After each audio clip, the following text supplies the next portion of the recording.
Magandang gabi sa ating lahat mga idol. So ngayong araw ay share ko sa inyo kung ano nga ba yung sapin na binibigay ko dito sa ating mga broiler chicks. Okay, pa nag-aalaga tayo mga idol. Okay, so yung sapin na binibigay natin dito, no. So maraming klase mga sapin mga idol. Merong mga kusot, no? Or yung mga ano ng nyug ay mga kahoy yun. O pwede naman dayami, pwede naman karton, pwede naman mga newspaper. Yan. So sa akin idol, yung binibigay ko dito na sapin sa kanila ay yung rice hull. Yan. Sa mga hindi pala nakakaalam ng rice hull mga idol, ito yung ipa. Yan. Or balat ng palay. Yan. Kapag ginigiling mga idol ito yung rice hull na tinatawag. Yan, oh. Tingnan mo naman yan. Yan, yung rice hull. So yan binibigyan natin dito sa loob para dagdag heater dito sa loob ng kulungan para hindi sila masyadong lamigin. At the same time mga idol, yung rice hull na yan nagdadry yan yung kanilang mga dumi. Yan, pag nahalo nadadry agad at hindi masyadong mga idol yung kanilang ipot dito sa loob.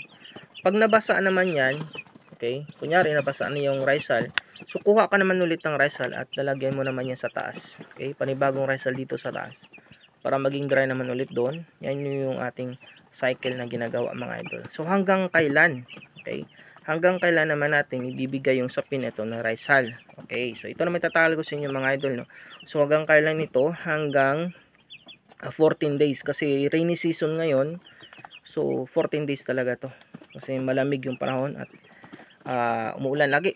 Yan. Pero pag summer mga idol, no, mainit yung parang summer kasi 9 days, yan, pwede nyo nang tanggalin yan. Okay. Pero pag ngayon mga panahon na malamig at umuulan lagi, so 14 days natin bago natin tanggalin yan. At syempre idol, yung brooding natin na to, itatransfer natin to sila sa malaking kulungan. May malaki pa tayong kulungan mga idol Ito lang yung brooding natin. So pwede naman doon kayo mag-brooding idol sa inyong kulungan mismo kahit hindi na kayo maghiwalay ng pagbo-brooding yun cage.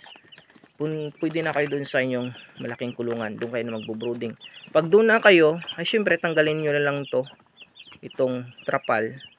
At doon na lang sila mismo sa loob ng inyong kulungan talaga. Yan. So yan idol yung tips ko para sa inyo, no? Kung ano nga ba yung ating sapin na binibigay sa kanila. Sana nawa ay nakabigay ako ng tips sa inyo mga idol. Yun lang at maraming salamat yung lahat.